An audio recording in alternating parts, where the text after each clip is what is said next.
Las manifestaciones que se llevaron a cabo en más de un centenar de ciudades en el país y en algunas otras partes en el extranjero fueron la expresión de una ciudadanía preocupada por el futuro de la democracia.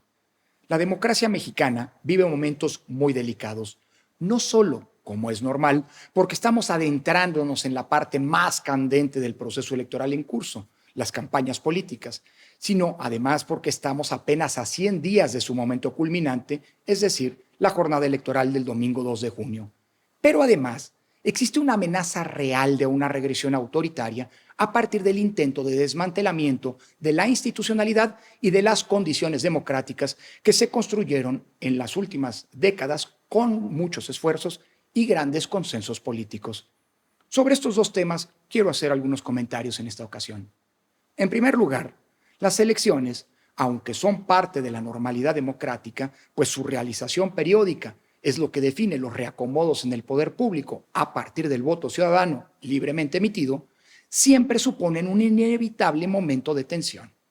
Y no únicamente por el hecho de que anteceden la renovación del poder político y el paso de estafeta de un gobierno a otro, con independencia de que haya alternancia o no, sino porque las campañas electorales representan precisamente el espacio institucional para la confrontación abierta de las distintas posturas políticas, de los diferentes diagnósticos sobre la situación que vive un país y los problemas que ahí existen, así como de las diversas agendas programáticas para resolverlos. Esto siempre de cara a la ciudadanía y en pos de su voto.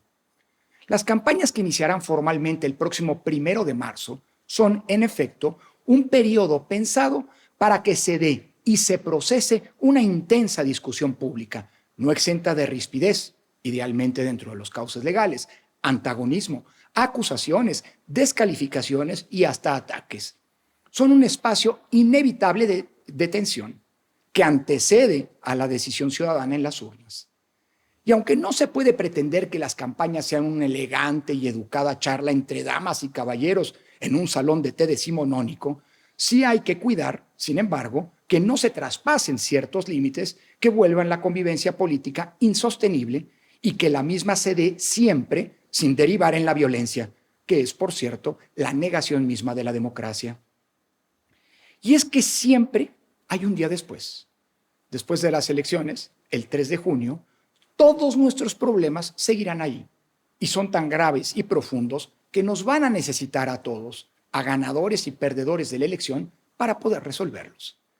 Si la confrontación electoral deja resentimientos y agravios insalvables, el momento postelectoral puede resultar muy complicado y eventualmente conflictivo.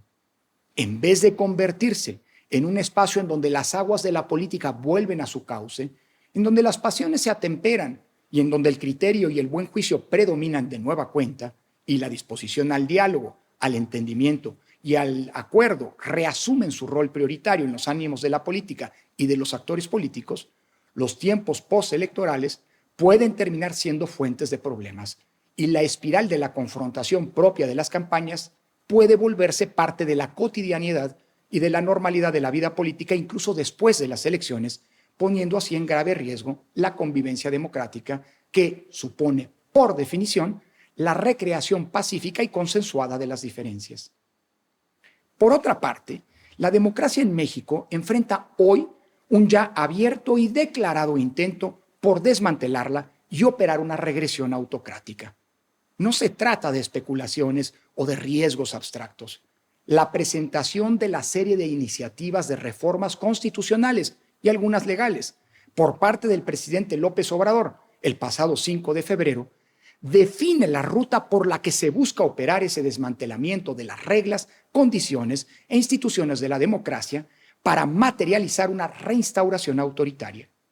Esas iniciativas buscan reinventar la actual institucionalidad electoral, es decir, el INE y el Tribunal Electoral, para sustituirlos por órganos autónomos solos de nombre, disminuidos en sus facultades y capturados políticamente a través de la elección popular y directa de sus titulares.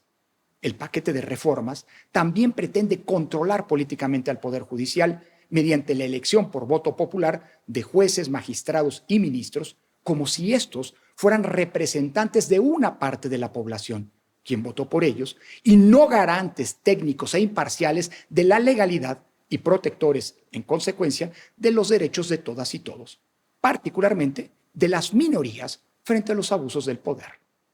Además, se busca desaparecer a los órganos autónomos para que sus funciones y estructuras sean absorbidas por el gobierno, precisamente como ocurría en las épocas del presidencialismo autoritario que con muchísimos esfuerzos logramos dejar atrás. Finalmente, también se pretende la desaparición de las diputaciones y senadurías electas mediante representación proporcional y también de las senadurías de primera minoría,